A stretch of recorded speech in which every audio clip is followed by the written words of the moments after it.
Hello everyone, welcome to Sprint UPSC.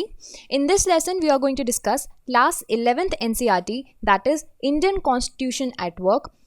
From this book, in today's session, we are going to discuss about the chapter 1, which is the Indian Constitution, why and how. We will discuss how the Constitution is important and why it has been brought. So, the contents of this chapter will be, in this chapter, we are going to discuss about why do we need a constitution, हमें constitution की ज़रूरत क्यों पड़ी, हमें संविधान की ज़रूरत क्यों पड़ी, उसके बहुत से पॉइंटर्स हैं. उसके बाद हम समझेंगे अथॉरिटी ऑफ द कॉन्स्टिट्यूशन. उसके बाद हम अथॉरिटी में ही इंडियन कॉन्स्टिट्यूशन की वैलिडिटी, इंडियन कॉन्स्टिट्यूशन की अथॉरिटी पढ़ेंगे. और उसके बाद हम जानेंगे what all are the provisions जो कि हमने दूसरे कॉन्स्टिट्यूशन से, दूसरी कंट्री से लिए हैं.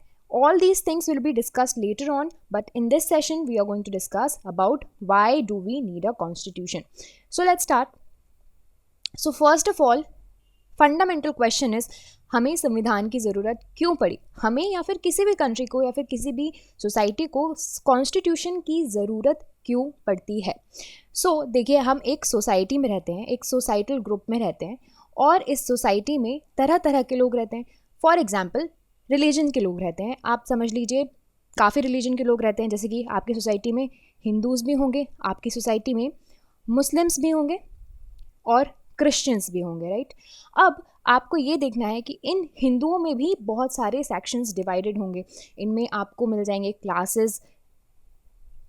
इसमें हो सकता है कि कुछ लोगों को किसी तरह का पॉलिटिकल सिस्टम पसंद हो, राइट. हो सकता है किसी यहाँ पे ये जो हिंदू हैं उनमें ही डिफरेंस ऑफ इंटरेस्ट हो, राइट. सो ये सारे लोगों की अपनी अपनी चॉइसेस डिफरेंट हैं, अपने अपने प्रेफरेंसेस डिफरेंट है, अपने अपने इंटरेस्ट डिफरेंट है. जब ये लोगों के इंटरेस्ट, चॉइसेस, सारी चीज़ें डिफरेंट होती हैं तो there has to be the conflict of interest. Interest के कॉन्फ्लिक्ट्स हो सकते हैं. Conflict of interest is inevitable. So but ये भी हमें ध्यान रखना है कि ये सोसाइटी है, आखिरकार इन लोगों को आपस में एक साथ रहना है क्योंकि ये किसी न किसी तरह से एक दूसरे पर डिपेंडेंट है.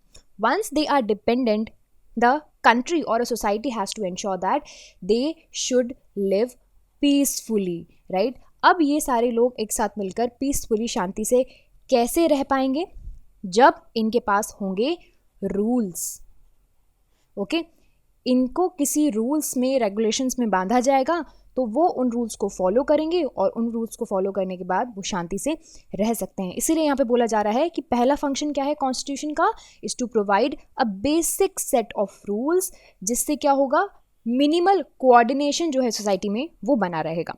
देखिए, हम इन पॉइंटर्स से समझेंगे कि कॉन्स्टिट्यूशन में पहली बात क्या है. पहली बात है बेसिक रूल्स होनी चाहिए कि क्या करना है और क्या नहीं करना है. सेकेंड चीज़ है it should be publicly promulgated, यानी कि यहाँ पे जो लोग हैं उनके लिए ये जो रूल्स हैं वो पब्लिकली अवेलेबल होने चाहिए. अब जैसे इसका एग्जांपल आप ले लीजिए, आप एक स्कूल में हैं, राइट. आपके स्कूल की प्रिंसिपल अपने नोटिस बोर्ड में कोई नया रूल जो है वो उन्होंने लिख के लगा दिया, राइट.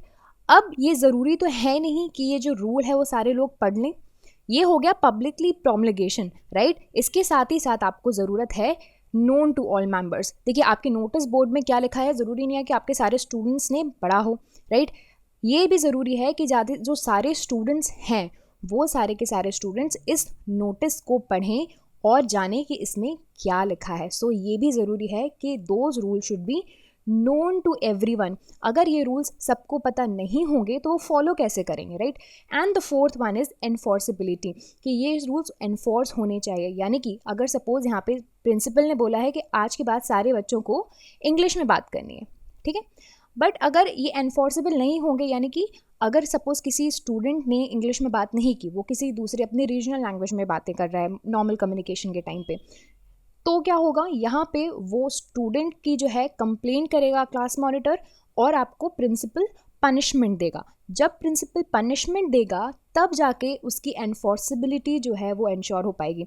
इसी तरह से आप नॉर्मल सर्कमस्टांसेस में देख लीजिए कि सपोज अगर किसी तरह का क्राइम है, अगर आपने गवर्नमेंट के बनाए हुए कुछ रूल्स नहीं माने तो वो रूल्स ना फॉलो करने के लिए आप पर लीगल एक्शंस लिए जा सकते हैं, right? So this is the enforceability. These are the 4 factors which are most important when it comes to rules making in the constitution. And the first and the foremost function is, हमें constitution की जरूरत क्यों पड़ी? क्योंकि वो एक basic set of rules देता है. अब चलिए दूसरा सेट ऑफ रूल्स क्या है, दूसरा ज़रूरत क्या है? दूसरी ज़रूरत है specification of decision making power.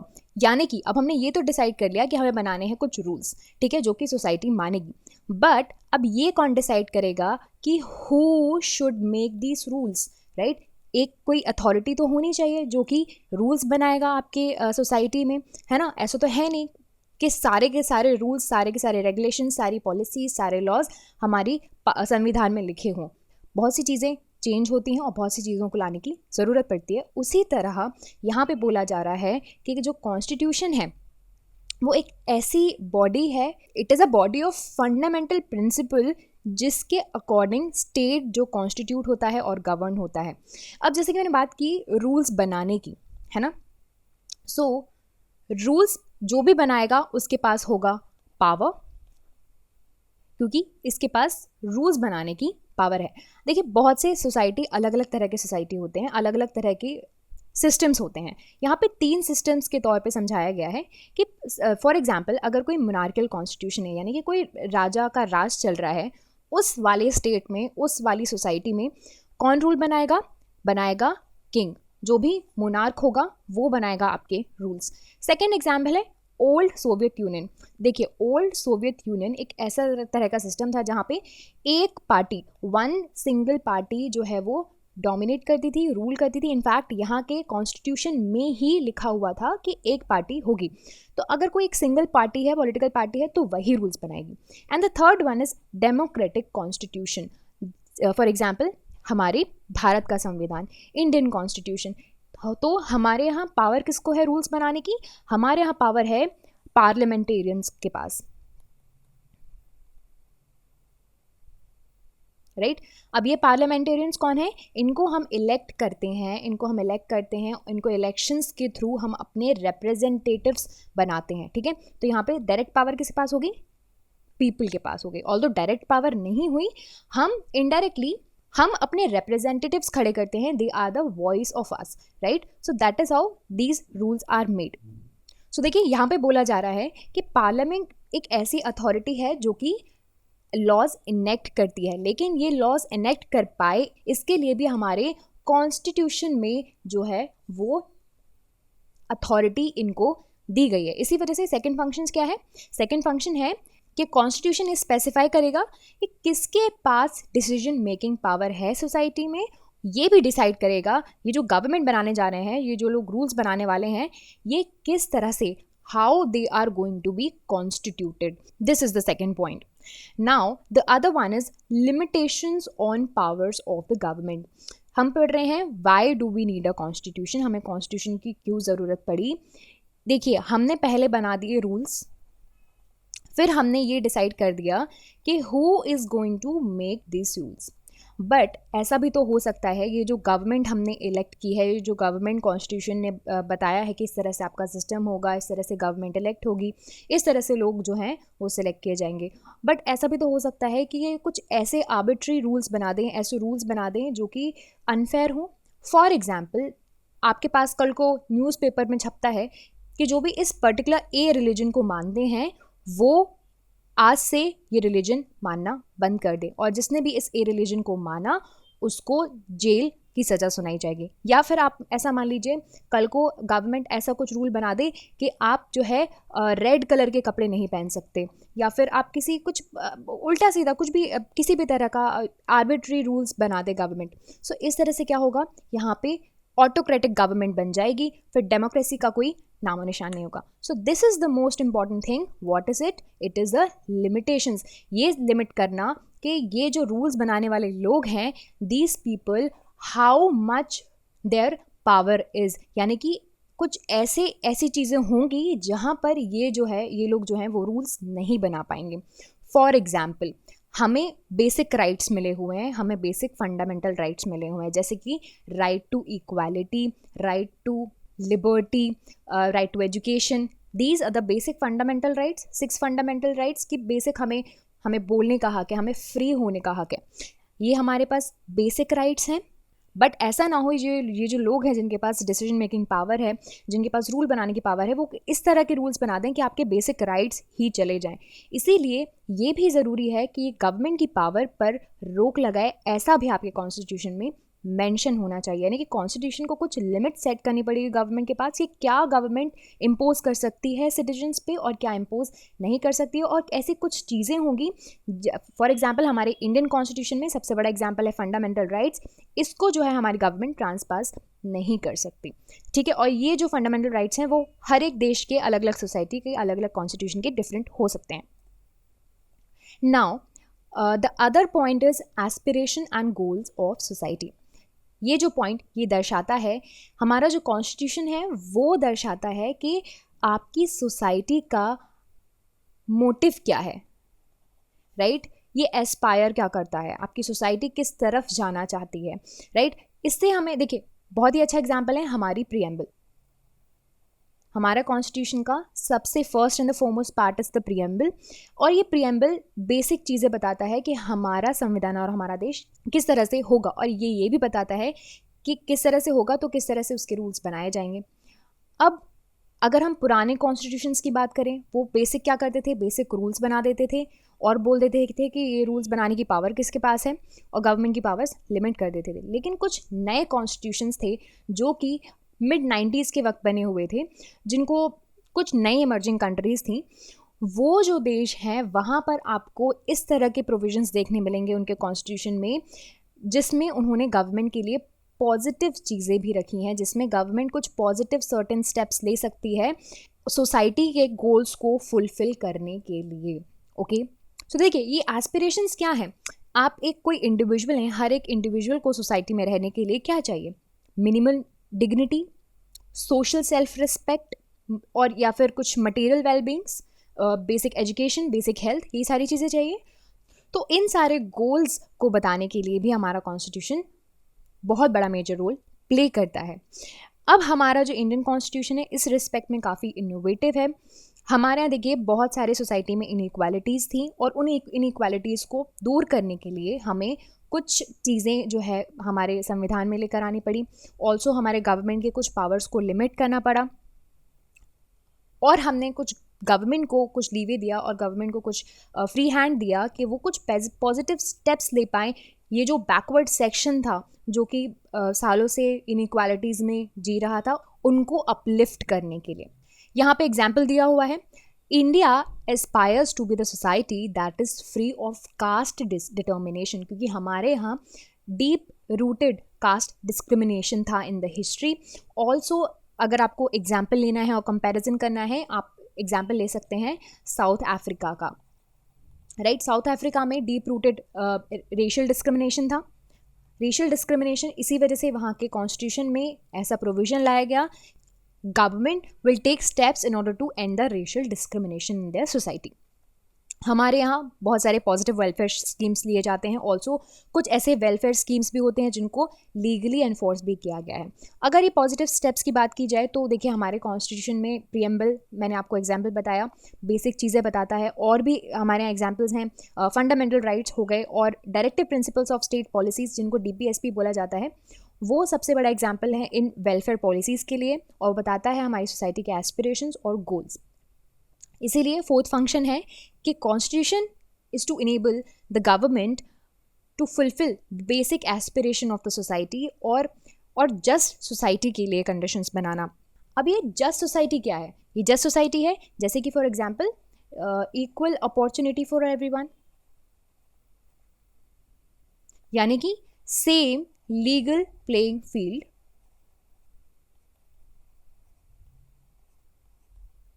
यानी कि ये मैटर नहीं करता कि आप अमीर हो या चाहे गरीब हो, अगर आपके खिलाफ कोई क्राइम हुआ है या फिर आपके फंडामेंटल राइट्स या फिर बेसिक चीज़ों के खिलाफ किसी ने कुछ किया है, तो आप क्या कर सकते हैं, आप आसानी से कोर्ट्स के पास जा सकते हैं।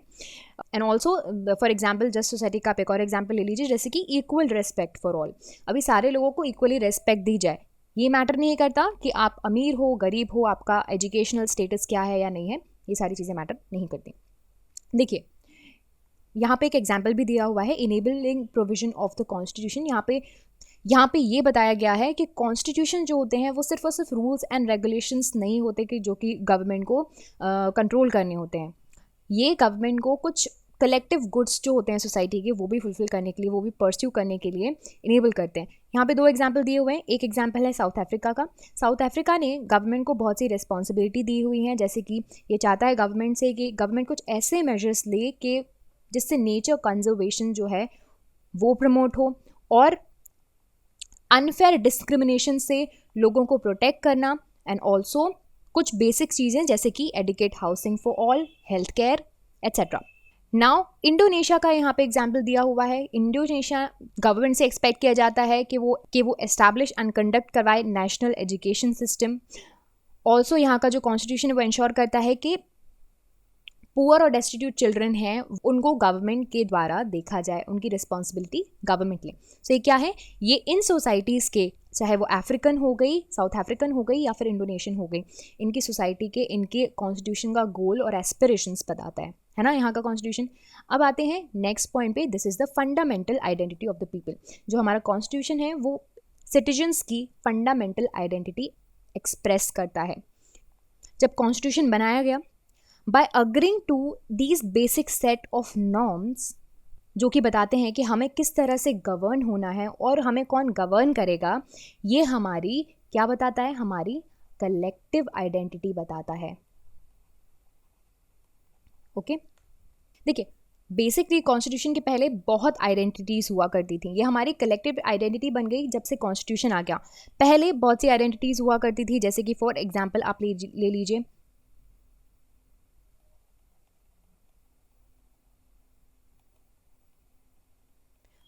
Political identity.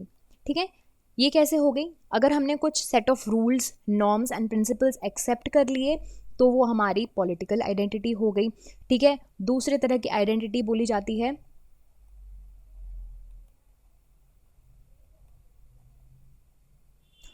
Moral identity. ये कैसे कि कॉन्स्टिट्यूशन अगर हमें ये बताए कि हमें क्या करना चाहिए और क्या नहीं करना चाहिए, हमें किस तरह से बिहेव करना चाहिए और किस तरह से बिहेव नहीं करना चाहिए, तो वो हमारी हो गई मॉरल आइडेंटिटी। सो देखिए कॉन्स्टिट्यूशन अलग अलग देशों का, अलग अलग सोसाइटी का अलग हो सकता है, लेकिन बेसिकली ये क्या बताएगा आपको, बेसिकली ये बताता है चीज़ें जो हैं वो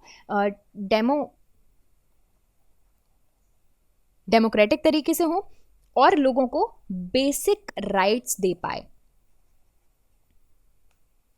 अब जैसे कि हम आइडेंटिटी की बात ही कर रहे हैं, तो कुछ ऐसे देश हैं जो कि they are the part and parcel of the historical background, है ना, उन्होंने अपने हिस्ट्री से बहुत सी चीज़ें सीखी।